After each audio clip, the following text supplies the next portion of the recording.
इंदसदवंदियाणं तिहुवणहिदमधुरविसदवकाणम् अन्तातीदगुणाणं नमो जिनाणं जिदभवाणं। कुंदकुंदाचार्य भगवान की जय। पंचास्तिकामध्ये गाथा नंबर 62 बघत होतो आपण, त्याच्यामध्ये की कोणत्याही कार्यामध्ये कर्ता कोण आहे, कर्म काय आहे, करण काय, संप्रदान काय, अपादान, अधिकरण काय आहे, कोण कोणाचं आहे, ह्याचं सगळं वर्णन याच्यामध्ये करतात. 62 नंबरची गाथा म्हणून कम्मं पिसगं कुवदी सेण सहावेण सम्मपाणं जीवो वियतारिसो कम्म सहावेण भावेण। काय सांगितलं? कर्म देखील आपल्या स्वभावाने आपणास म्हणजे स्वतःस करते, आणि तसेच जीव देखील कर्म स्वभावी भाव रूपाने म्हणजे कर्माच्या सापेक्ष जे भाव आहेत कुठले, औदैक, औपशमिक, क्षायपशमिक, क्षायिक, या 4 भाव रूपाने स्वतःलाच करतो. म्हणजे आपलं प्रकरण 59 गाथेपासून 5 भावांचं सुरू झालंय ना, तर त्याच्याविषयीच खुलासा सांगायला लागले की 5 भावांचा करता कोण आहे. जे औदैक भाव झाले, कशाला म्हणलं औदैक भाव? औदैक भाव म्हणजे कर्मांच्या उदयाचं निमित्त असताना जीवाला भाव होतात ते औदैक भाव. मग त्या औदैक भावांचा करता कोण आहे हो? क्षायिक भाव, क्षायपशमिक भाव, ह्याचा करता कोण आहे? मग तिथे तुम्ही सांगताय की कर्म सापेक्ष वर्णन आहे म्हणून, म्हणजे कर्मांची काय क्षय, क्षयोपशम, उदय, सत्व, हे सगळ्याची अपेक्षा असताना जे काही जीवाला भाव होतात असं सांगताय. तर कर्माने केले का जीवानी केले? करता कोण आहे औदैक भावाचा करता? निखिलीताई. जीव. आणि मग कर्म काय करतायत? निमित्त रूपाने. हां, म्हणजे कर्मांचं कार्य कर्मामध्ये झालं आणि जीवाचं कार्य जीवामध्ये झालं. म्हणून सांगितलं कालप्रत्यासत्ती म्हणलं ना, काल वाचलो होतो आपण. म्हणजे दोघांचं परिणमन युगपद चालू आहे. त्याच्यामध्ये जीवानी स्वतःचंच परिणमन केलं आहे, कर्माचं नाही, आणि कर्मानी स्वतःचं परिणमन केलं आहे, जीवाचं नाही. पण एका काळात झालं म्हटल्यावर उच्चाराने कथन केलं जातं की कर्माच्या उदयाने जीवाला असे परिणाम झाले. पण वास्तविक कर्म जीवाचं परिणमन करणारा नसतो, किंवा कर्म जीवाला दुःखी सुखी किंवा असं कर्मांच्या उदयामुळं जीव तसा कशाही वगैरे होतो असं नाही. म्हणजे याच्यातून सगळी वस्तुव्यवस्था सिद्ध केली की सगळ्यांचं परिणमन स्वतंत्र आहे, आपल्या आपल्या द्रव्यक्षेत्र कालभावामध्येच होत आहे. परद्रव्याच्या परिणमनामध्ये किंचितही कार्यकारीने किंवा काय सहभागी नाही किंवा करता नाही. परद्रव्याने कुठलंही कार्य होतं असं नाही, म्हणून परद्रव्यावर विसंबून राहायचं नाही हे सांगितलं. जयसेनाचार्यांची टीका बघू. वाचली होती का आपण?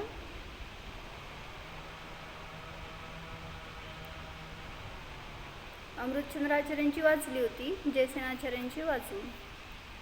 कर्म कर्तृ स्वयमपि स्वयमेव करोति. कर्म हा करता आहे, स्वयं स्वतःचंच करतो. कर्माचं परिणमन स्वतः करतो. किम करोति, काय करतो? सम्यक यथा भवती आत्मानं द्रव्यकर्म स्वभावम. सम्यक रीतीने म्हणजे योग्य प्रकाराने, आत्मानं म्हणजे स्वतःला, कशाला? द्रव्यकर्म स्वभावाला करतो. कर्म स्वतःच्या स्वभावाला म्हणजे स्वतःच्या परिणमनाला करतो. केन कारणभूतेन, कुठल्या कारणाने करतो? स्वकीय स्वभावेन अभेद षटकारकी रूपेण जीवः अपि च तादृशः. कशाच्या द्वारे करतो तर सांगायला लागले की स्वतःच्या स्वभावाच्या द्वारे, म्हणजे स्वतःच्या द्वारेच स्वतःचं परिणमन करतो. म्हणून अभेद षटकारकी रूपाने कर्म स्वतःचं कार्य करतं. आणि जीवसुद्धा जीवः अपि च तादृशः, आणि जीवसुद्धा त्याच प्रकाराने स्वतःचं कार्य करतं. केन कृत्वा काय करून, कर्म स्वभावेन अशुद्ध भावेन रागादी परिणामेन इति, म्हणजे जीव परिणमन करतो त्यावेळेस कर्म स्वभावाने, म्हणजे आता तिथं जे काय हे भाव म्हटलं ना, 4 प्रकारचे भाव, मग ते जीवाचे कर्म आहेत. भावकर्म म्हणा, पर्याय म्हणा. मग कर्म स्वभावाने म्हणजेच अशुद्ध भावाने, म्हणजेच रागादी परिणामाने जीव स्वतःला करतो हे सांगायचं. तथाही कर्मपुद्गलः कर्ता, कर्मपुद्गलं कर्मतापन्नं कर्मपुद्गलेन करणभूतेन कर्मपुद्गलाय निमित्तम. सगळं व्यवस्थित घेतलं बरं का, असं सगळ्या विभक्ती वापरून. त्यामुळं वाचायला लागलं तरी सुद्धा समजेल अर्थ, कुठली विभक्ती कशी लावली आहे ते त्याचा अर्थ समजून घ्या. तथाही खुलासा करतात, कर्मपुद्गलः कर्ता, पहिली विभक्ती सांगितली. कर्मपुद्गलम कर्मतापन्नम, म्हणजे कर्म स्वभावाला कोण प्राप्त झालं तर ते कर्मच. पंचास्तिक आहे घ्यावं.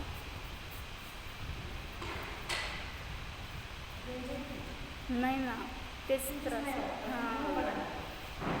कर्मपुद्गलम कर्मतापन्नम, म्हणजे कर्मपुद्गलच कर्मपणाला प्राप्त करतं. कर्मपुद्गलेन करणभूतेन, तृतीय विभक्ती सांगितली. कर्मपुद्गल करण रूपाने, म्हणजे साधन रूपाने, स्वतःच्या द्वारेच. कर्मपुद्गलाय निमित्तम, कर्मपुद्गलासाठी. बघू त्याच्यात नाही,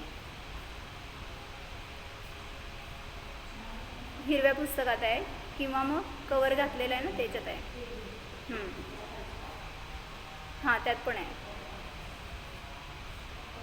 त्याच्यात नाही आहे. तर चतुर्थी विभक्ती सांगितली कर्मपुद्गलाय, कर्मपुद्गलासाठी. पुढं सांगितलं कर्मपुद्गलात सकाशात, कर्मपुद्गलापासून. कर्मपुद्गले अधिकरणभूते करोती, कर्मपुद्गलाला अधिकरण करून करतं. हां. इति अभेद षटकारकी रूपेण परिणममानः कारकांतरम न अपेक्षते. अशा प्रकाराने अभेद षटकारकी रूपाने परिणमन करत असताना कर्म अन्य कारकांची अपेक्षा करत नाही. समजलंय? आपण बघितलं होतं परवा दिवशी. एक मिनिट. 62 नंबरची गाथा आहे, जयसेनाचार्यांची टीका आहे, म्हणजे मधली टीका आहे चालू आहे. काय सांगितलं, जे कर्मामध्ये लावतोय ना आपण, लावलं होतं परवा एक दिवस, अजून एकदा बघूया. तुम्ही सांगा आता, कर्माचं कार्य काय झालं, पुद्गलामध्ये कार्य काय झालं.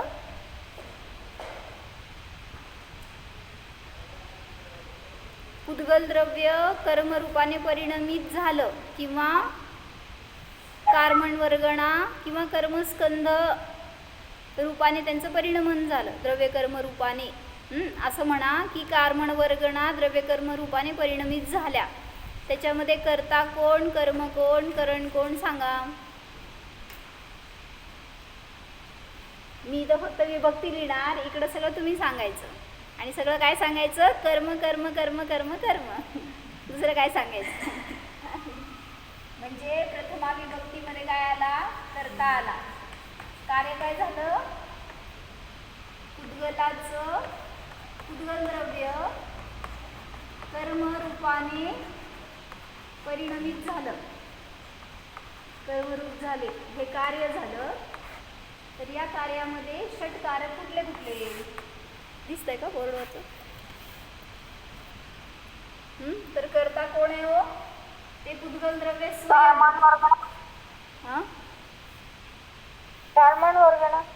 हां तेच की, ते कर्म स्वयं, ते द्रव्य स्वयं त्याचं कर्ता आहे, जे की त्याला परिणमित करतंय. दुसरं कर्म काय झालं? कर्म म्हणजे कार्य. कार्य. कार्य काय झालं? कर्ता स्वयं पुद्गल द्रव्य. हा, तर कर्म द्रव्य झालं कर्मरूप. कर्म. आता मी इकडं कर्मच लिहिणार आहे, ते सगळं तुम्ही समजून घ्यायचं काय लिहिलंय ते, कुठल्या कर्माचा अर्थ कुठलं काय आहे ते. करण म्हणजे साधन. कर्ता कर्म करण. करण कोण आहे? कोणाच्या द्वारे पुद्गलाने कर्मरूपाचं कार्य केलं? स्वयं त्या कर्माने. कर्माच्या द्वारे. त्यांनी घेतलंय ना आता इथं, कर्म पुद्गलेन करणभूतेन, म्हणजे कर्म पुद्गलच त्याचं साधन आहे ज्याच्याद्वारे की ते कर्मरूप झालं. कोणासाठी केलं? तुमच्यासाठी. स्वतःसाठी. तुमच्यासाठी केलं. इतकं काम करते पुद्गल द्रव्य आणि तुम्ही त्याचं काय चीज करत नाही. हां, किती कष्ट करते पुद्गल द्रव्य तुमच्यासाठी. काय करते हो? इतका मोठा संसार मांडून ठेवला आहे, एकाचा नाही तर अनंत जीवांचा संसार त्या पुद्गलाला बघावा लागतोय, माहीत आहे का? आणि मग असं त्या पुद्गलाचं परिणमन म्हणजे काय म्हणायचं, तुमच्या जीवनातलं अविभाज्य घटक आहे. जे काय ते पुद्गलाचं कार्य आहे ना, कदाचित जीवाचं कार्य बंद पडेल पण कधीच पुद्गलाचं कार्य बंद पडत नाही. म्हणजे जीव स्वतःला जाणत नाही याच्या अपेक्षेने बंद पडलं. जाणायचं कार्य तर चालू आहे की, पण फक्त जाणतो कोणाला? पराला जाणत राहतो. ज्याला जाणायला पाहिजे तर त्याचा उपयोगच जात नाही, म्हणून त्याचं कार्य बंद पडलं जीवाचं. पण पुद्गल तर निरंतर कार्य करते. म्हणजे काय हो? तुमच्याजवळ कर्म यायचे कुठल्या समयाला थांबले हो? जोपर्यंत संसारी दशेत आहे तोपर्यंत. किती? 14व्या गुणस्थानाच्या शेवटच्या समयापर्यंत, 13व्या गुणस्थानाच्या शेवटच्या समयापर्यंत कर्म कुठल्या समयाला थांबले यायचे? तुम्ही काहीही परिणाम करा म्हणजे किती विशुद्ध भाव करा, किती अशुद्ध भाव करा, कधी थांबले ते कर्म? म्हणजे 13वं गुणस्थान कोणाला? आपल्याला मरताना येते का नाही? मरायच्या शेवटच्या समयाला 13वं गुणस्थान असतं का नाही हो तुम्हाला? म्हणजे त्या समयात थोडंसं थांबलेलं असतील ना कर्म, का नाही? होय म्हणताय? 13वं गुणस्थान कोणाला आहे? अरिहंत. अरिहंत सिद्धांना. तुम्ही कुठे अरिहंत होणार आहे? त्यामुळे तुम्ही मरा, नाहीतर ते शेवटच्या समयात असा उलट जास्त कर्म घेताय. शेवटी आकुलता जास्त करता ना तुम्ही. म्हणून सांगतायत की जे काय कर्मांचा आश्रव होतो तो त्याच्यामध्ये कारण तुमचे परिणाम आहेत. त्यामुळं परिणामच थांबत नाहीत हे बघा मागं. कर्मांचं कार्य का थांबत नाही आहे? कारण परिणामांची चंचलता थांबत नाही आहे. म्हणून म्हटलं जिथं विकल्प आहे तिथं नियमाने आश्रव आहेच. मग तो भावाश्रव पण आहे, द्रव्याश्रव पण आहे. संप्रदान कोणासाठी काम केलं पुद्गलांनी? किती उपकार पुद्गलाचे आपल्यावर. आपल्यासाठी झटून झटून काम करते ते दिवस रात्र. झोपत नाही बरं का पुद्गल द्रव्य. कर्म कोणासाठी कर्मरूप झालं पुद्गल द्रव्य? तर स्वयं स्वतःसाठी. पुढं अपादान काय हो?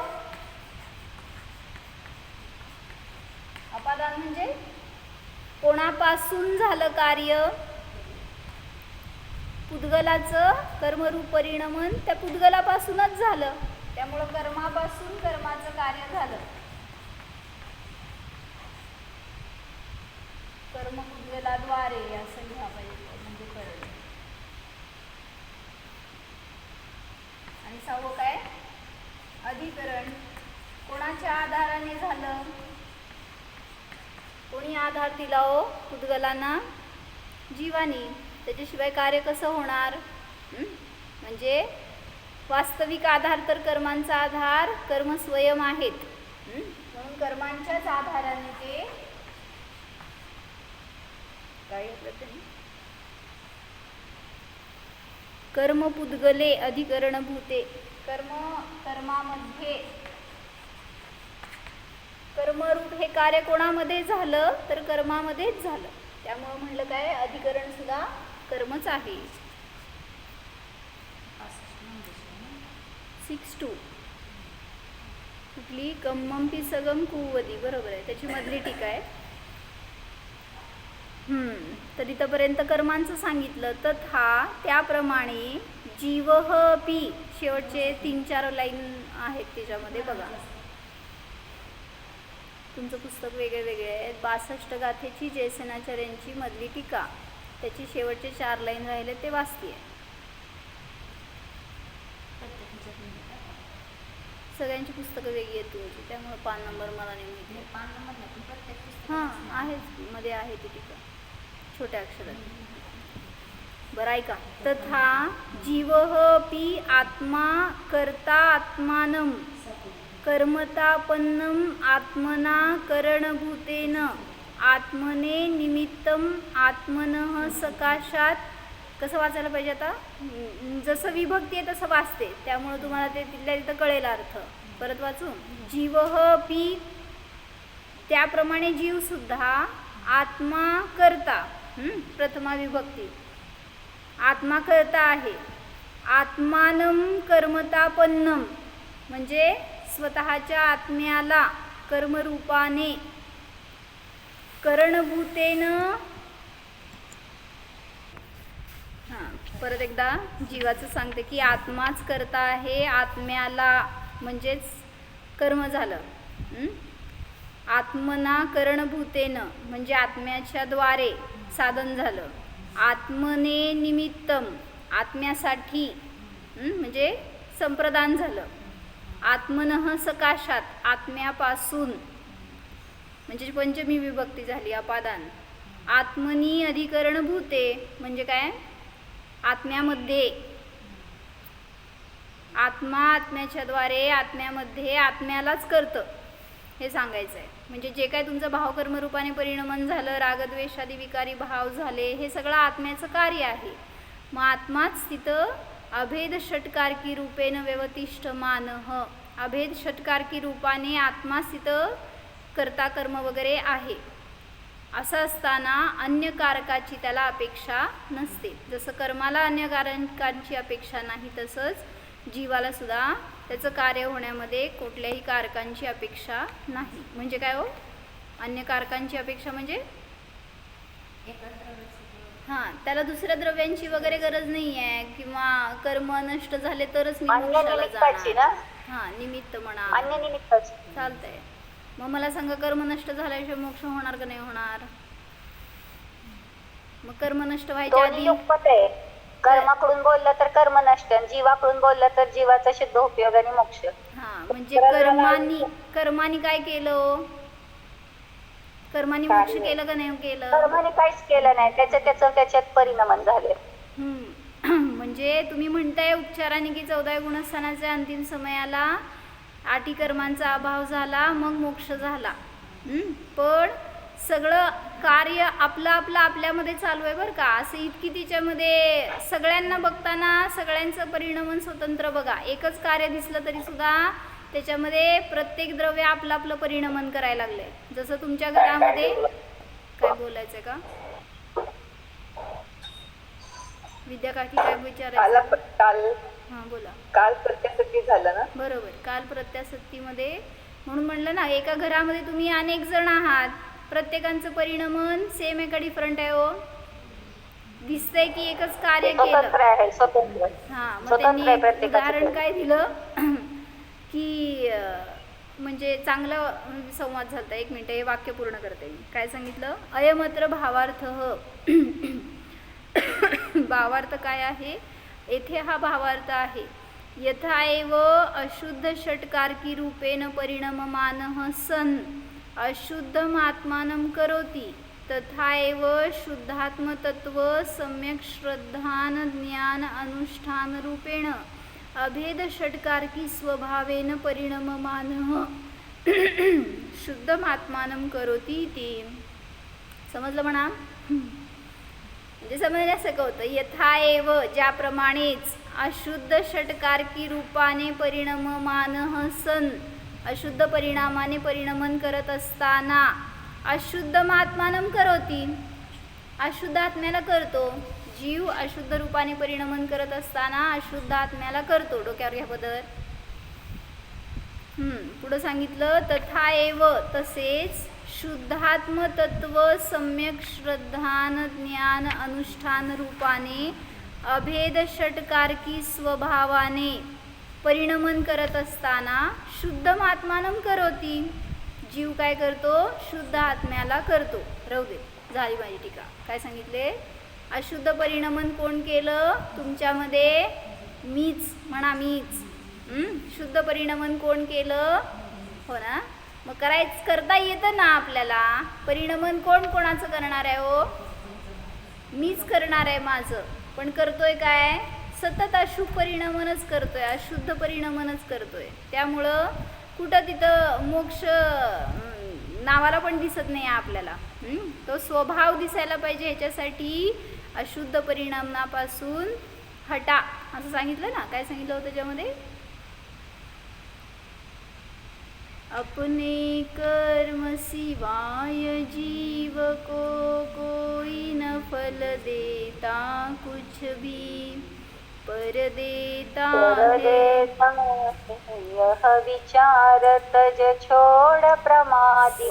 स्थिर हो छोड़ प्रमादी बुद्धि स्थिर हो. सामायिक पाठ ना. अमित गती आचार्य. संस्कृत म्हणावं. निर्जर भावना. हा, निर्जर भावना. संस्कृत म्हणावं. निजाजितं कर्म विहाय देहिना न कोऽपि कस्यापि ददाति किंचन विचारयन्नेव मन्यः मानसरो ददाति मानसः परं ददाति इति विमुञ्चते मुषे. ट्रांसलेट करा. अपने अर्जित किए हुए कर्म के सिवाय कोई भी न कोऽपि न कोपी कस्यापि ददाति किंचन. कोणी कोणाला काही देत नाही. हा, तर हिंदी म्हणायचंय का? कोणाला आहे का माझ्यासमोर? कोण नाही आहे. अच्छा, गेले ते होते ते हिंदीवाले. बरं बोला. म्हणजे स्वतःच्या उपार्जित कर्माशिवाय कोणीही कोणी कोणाचं काही करत नाही. हा. परो ददाती ती विमुंचशे मुशिम. दूसरा देतो ऐसी ही बुद्धि छोड़कर अनन्य मानस एक अपने ही इसमें तू स्थिर हो जा. विचारयन्नेव मनन्य मानसः. बरोबर आहे, तसंच की. परम ददाति विमुंचशे मुशिम. तर बुद्धी तुझी स्थिर कर. स्वतःला पराचा करता मानू नको आणि पराला स्वतःचा करता मानू नको. म्हणून इथे सांगतायत की अशुद्ध परिणमन सुद्धा मीच माझं करतोय आणि शुद्ध परिणमन सुद्धा मीच करू शकतो. अभेद अशा रीतीने अभेद षटकारकी स्वभावाने परिणमन करत असताना हा जीव शुद्ध आत्म्याला करतो. म्हणजे म्हणून म्हणलं ना, अशुद्ध भावाने परिणमन करत असताना जीवच अशुद्ध आहे आणि शुद्ध परिणमन करत असताना जीव शुद्ध आहे. समयसारची गाथा म्हणा.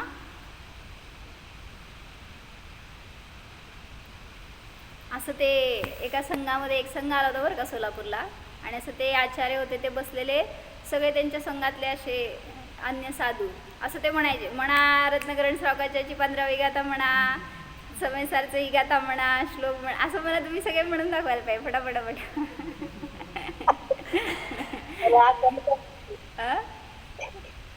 आचार्य पाहिजे त्याला. तुम्ही मी पण आचार्य नाही आहे. बरोबर, माझं चूक आहे.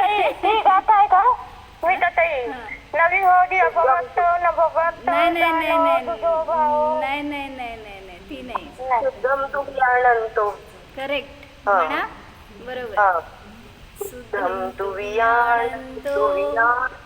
शुद्धम चैव पयं लहरी जीवो जानन्तो दोदु अशुद्धो अशुद्धम अशुद्धमेव पयं लहरी.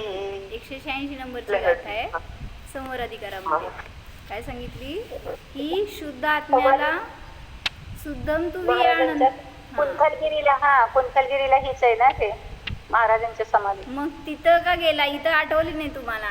कुंथलगिरीच आठवली. ते त्याचं भाव सांगायचे ते आठवू दे, ते येऊ दे आपल्या डोळ्यासमोर. काय सांगितलं? शुद्ध भाव येतोय पण ते गाथा अशी म्हणायला आली नाही पाठनं. बरं.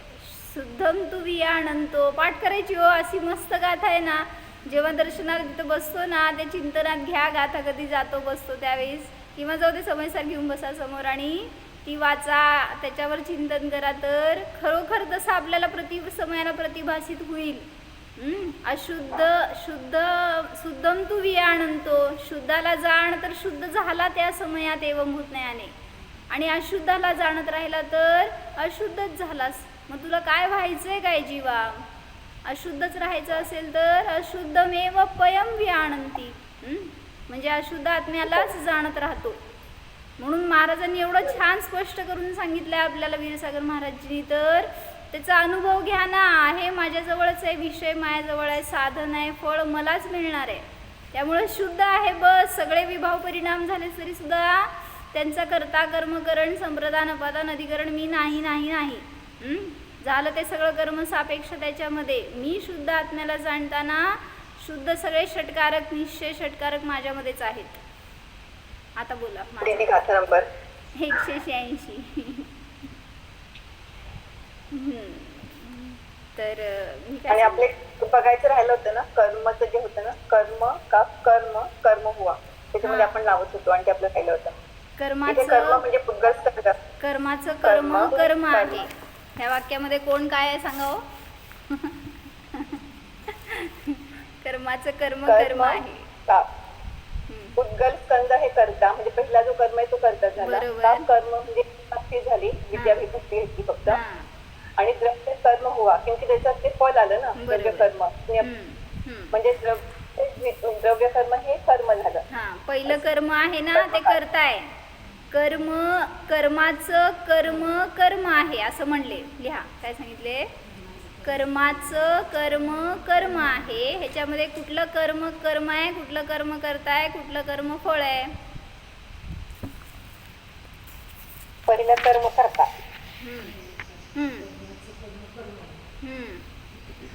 दुसरं कर्म आहे ती कर्म द्वितीया कर्म आहे ते फळ. बरोबर. वाक्य काय आहे? फळ आहे.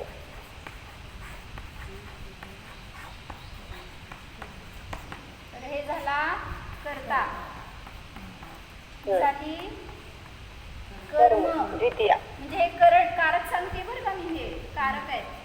आणि हे कर्म म्हणजे उद्गल द्रव्य आहे, आणि त्याचं कर्म म्हणजे हे कार्य आहे. आणि हे काय झालं? कर्म आहे हे फळ मिळालं. कार्याचं फळ कर्म आहे म्हणजे कार्याचं फळ झालं ते. म्हणून जरी शब्द कसे आले तरी सुद्धा त्याचा भाव काय आहे हे आपल्याला समजून घ्यायला पाहिजे. बरं, काल आपण ते हे बघत होतो ना, 168 नंबरचं कलश. तुम्ही म्हणून दाखवणार होता मला. अरे मला तर दिवसभर डोक्यामध्ये तेच घोळत होतं माहिती का. एवढं छान वाटलं त्याचं चिंतन करताना. म्हणजे एक विषय राहावा ना आपल्या डोक्याला. काय होतो? सर्वं सदैव नियतम म्हणताय काय? म्यूट आहे आवाज. सर्वं सदैव नियतं भवति स्वकीय कर्मोदयाञ्जीवित मरणजीवित दुःख सौख्यम. काय केलं होतं? समयसारचं 168 नंबरचं कलश आहे. त्याच्यामध्ये पण असंच सांगितलं आहे सगळं की तुम्ही परद्रव्याचं जीवन मरण सुखदुःख करू शकत नाही, आणि तुमचं जीवन मरण सुखदुःख हे पराच्याद्वारे होणार नाही. म्हणून पहिलं तरी एक तेवढं 4 शब्द तरी म्हटलं होतं चिंतनात घ्या म्हणून. सर्वं सदैव नियतं भवति स्वकीय.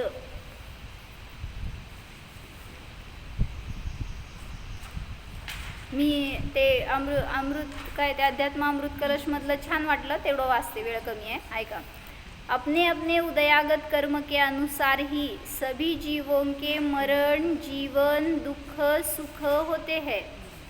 समजून घ्या, राहू दे.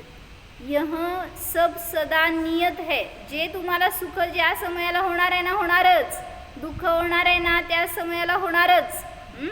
त्यामुळं नियत आहे म्हटलं. अर्थात कर्मानुसार मरण जीवन सुख दुःख नियत है. कर्मानुसार म्हणताना काय घ्यायचं आहे हो? भावकर्म घ्या, परिणाम जीवाचे. द्रव्यकर्म पुद्गल म्हणू नका. तर जीवाच्या परिणामांनीच मरण जीवन सुख दुःख होणार हे नियत आहे. तदनुसार ही प्राणी उसे प्राप्त करते है. काय म्हणते सांगाई?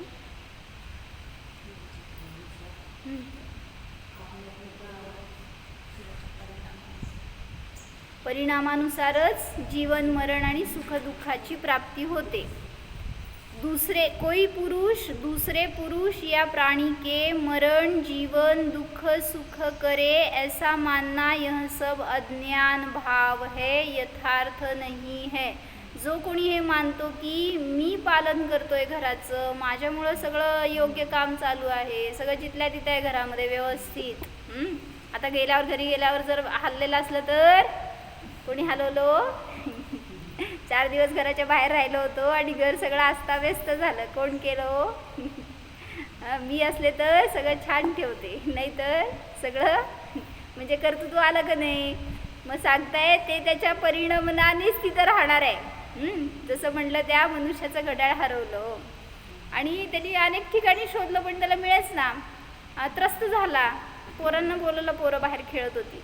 म्हणला की मला माझं घड्याळ हरवलं आणि लई इम्पॉर्टंट आहे माझ्यासाठी, ते माझं फेवरेट घड्याळ आहे, तर ते मला शोधून द्या.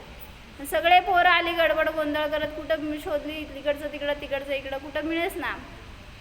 म्हणल्यावर परत सगळी गेली पोरं बाहेर जाऊन बसलेले. ते मनुष्य त्यांना सांगितले की नाही आहे तुमचं घड्याळ आतमध्ये.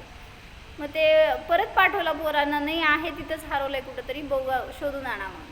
पण पोरं काय परत गेली नाहीत, नाही मिळालं म्हणल्यावर. त्यातलं एकच पोरगा आत गेलं, ते शाणं असते बरं का. आणि ते गेलं आणि शांततेने उभारलं आत जाऊन. काय झालं? टिक टिक टिक टिक आवाज आला का नाही? म्हणजे सगळ्या गोंधळामध्ये कुठं मिळणार आहे ते जाऊन सगळीकडं कान लावून फक्त कुठं आवाज येते तेवढं त्यांनी चेक केलं आणि घड्याळात त्या कपाटाच्या खाली पडलं होतं. ते मिळालं त्याला. काय झालं? जिथं जर जागा त्याची बदलली तर तुम्हाला किती अस्वस्थता. कुठं गेलं, हरवलं, कोण केलं त्याचं परिणाम, कोण घातलं होतं त्याच्या खाली? तिथं जायचं होतं ते गेलं. क्षेत्रांतर होणे की योग्यता. ज्याची त्याची योग्यता आहे त्याचं परिणामन तिथं होणार होतं, त्या समयाला ते तिथं राहणार असणार होतं, ते झालं. म्हणजे मला म्हणायचं आहे की कोणाचं परिणामन आपण करू शकत नाही. ह्याच्याविषयी दृढ श्रद्धा ठेवा आपल्यामध्ये. आणि एक निर्णय असा असावा की जे होणार आहे ते असंच होणार होतं, असं झालंय, असं का झालंय हे विचारायला जाऊ नका. म्हणून एक काय सांगितलं होतं मी, उदाहरण सांगत होते की कोणीतरी अतिरेकी आले आणि ते कोणाला तरी त्यांना एखाद्या पॉलिटिशियनला मारायचं होतं आणि त्यांनी गोळी मारली तर ती दुसऱ्यालाच लागली. मग काय म्हणतो आपण? मारायला आलो होतो त्याला आणि तोच मेला दुसराच. कोण मरणार होतो? तुम्ही म्हणताय की तो मरायला पाहिजे होता, हा मेला. त्याला व्हायचं होतं सजा, ह्याला झाली. त्यांनी केलं होतं काम आणि ह्याला फळ मिळालं. असं झालं तर सगळी व्यवस्था गडबडून जाईल. पण असं तर होत नाही. ज्यांनी केलंय ना कर्म, ज्यांनी केले तसे परिणाम, त्यालाच त्याचं तसं उदय मिळणार, फळ मिळणार. अन्य दुसरं कोणी त्याला फळ देणारं नसतं. म्हणजे ॲक्च्युली सगळी ती म्हटलं ना, राजीव गांधीला मारायला लोक आली होती ती सगळी, आणि त्यांनी ते सगळं प्लॅनिंग केलं होतं. काय केलं होतं? नाही, शूट करायसाठी म्हणून कुठेतरी परेड चालू होती आणि तिथं त्या परेड बघायला म्हणून तो ग्राउंडवर बसला होता सगळ्यांच्या मध्ये, राजीव गांधी.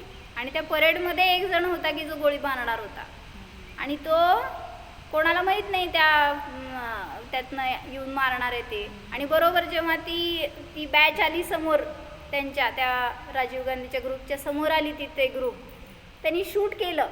पण शूट केल्यावर त्याचा निशाणा चुकला आणि लागलं नाही कोणाला, पण तो पण मेला नाही. म्हणजे मला म्हणायचे की जर त्याच्यामध्ये मेला असता दुसरा कोणी तर तुम्ही काय म्हटलं असता? मारायला आले होते त्याला आणि हा मेला. पण ॲक्च्युली सगळी व्यवस्था झाली होती हा मरण्यासाठी. कर्मानी जी काही व्यवस्था झाली ना, ती सगळी व्यवस्था याच्यासाठी झाली होती, याच्यासाठी नाही ज्याला मारायला गेला होता. म्हणजे आहे शेवटी नियत आहे. कोणाचं मरण कोणाच्या हाती कसं होणार आहे हे कोण सांगू शकतं. म्हणून म्हटलं की न तुमचं धन रक्षक आहे, न तुमचं परिवारजन रक्षक आहेत. तुमचे परिणाम तुमची रक्षा करणार आहेत आणि तुमचे परिणामच तुमचा घात करणार आहेत. म्हणून ते मध्ये कोरोनामध्ये पण काय झालं, एका मनुष्याला कोरोना झालं होतं आणि त्याचं स्कोअर वाढत नव्हतं, त्याला फारच आणि आयुकर्म संपत नव्हतं. म्हणल्यावर लोकांनी सांगितलं, डॉक्टरांनी की म्हटलं त्याचा जर उपचार करायचं तर पैसे भरा, जेवढं इंजेक्शन घ्या वगैरे. तर त्यांनी सांगितलं 17 कोटी रुपये खर्च केले कर्ज काढून. का बरं? जीवन वाढावं. 9 महिने जगला तो त्या औषध गोळ्या आणि इंजेक्शन आणि त्याच्यातनं बाहेर पडण्यासाठी. त्या 9 महिन्यामध्ये त्याच्याकडनं 17 कोटीचं कर्ज झालं आणि 9व्या महिन्यात मेला. काय झालं? आता कर्ज कोण फेडणार? म्हणजे तो मनुष्य जो मेला त्याचे समजा मुलं वगैरे कोण असतील, आता ते काय म्हणाले, एवढं कर्ज करून गेले, आम्हाला फेडायला लागतंय, ह्यांचं काम आम्हाला फळ भोगावं लागतंय. कोणाचं फळ कोण भोगत होतं? म्हणजे उलट त्यांनी 17 कोटी स्वतःसाठी वापरून गेला बिचारा. आता ते खर्च काय म्हणायचं, कर्ज रूपाने फेडायचं काम ह्यांचं होतं. म्हणजे ह्यांच्यावर तसे उदय होते, पण ते पैसा ह्यांना न स्पर्श केला, न भोगायला आला. त्यांनी भोगले आणि निघून गेले, पण ते फेडायचं काम होतं म्हणून ते त्यांना भोगायला मिळाले असं म्हणायचं. पण ह्यांनी काय केले विचार, मुलांनी म्हणले त्यांनी एवढं मोठं कर्ज करून आमच्यावर निघून गेले, आम्हाला त्रस्त करून, आम्हाला त्रासामध्ये घालून. म्हणजे शेवटी तुम्हालाच तुमच्या पापाचा उदय होता, तुम्हाला त्या कर्जामध्ये जगायला लागणार होतं आणि तसं फेडत जीवन घालवावं लागणार होतं. म्हणजे आपणच करतो, हे स्वीकार केल्याशिवाय उद्धार होणार नाही. म्हणून स्वीकारा, मला आता जे काही संयोग मिळाला आहे, जे काही उदय येत आहे ते सगळे माझ्या कर्मानुसार आहेत. बाहेर परद्रव्य कोणी तिथं करता नाही. हो जाणा शुद्धं तु वियाणन्तो, शुद्ध स्वभावाला जाणणारा. शुद्धं चेव पयं लहदी जीवो, शुद्धच आत्म्याला प्राप्त करतो. शुद्ध स्वभावाला जाणणारा हा मी शुद्ध आत्म्यालाच जाणतोय, प्राप्त करतोय. पहा, माझ्यामध्ये अशुद्धी नाहीच. कर्मरहित, दोषरहित शुद्ध आत्मा जाणा. शुद्ध सिद्ध स्वरूपोऽहम्, कर्ममलरहितोऽहम्.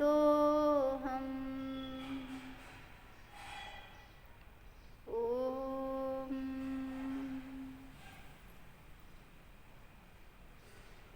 विसर्ज. नमो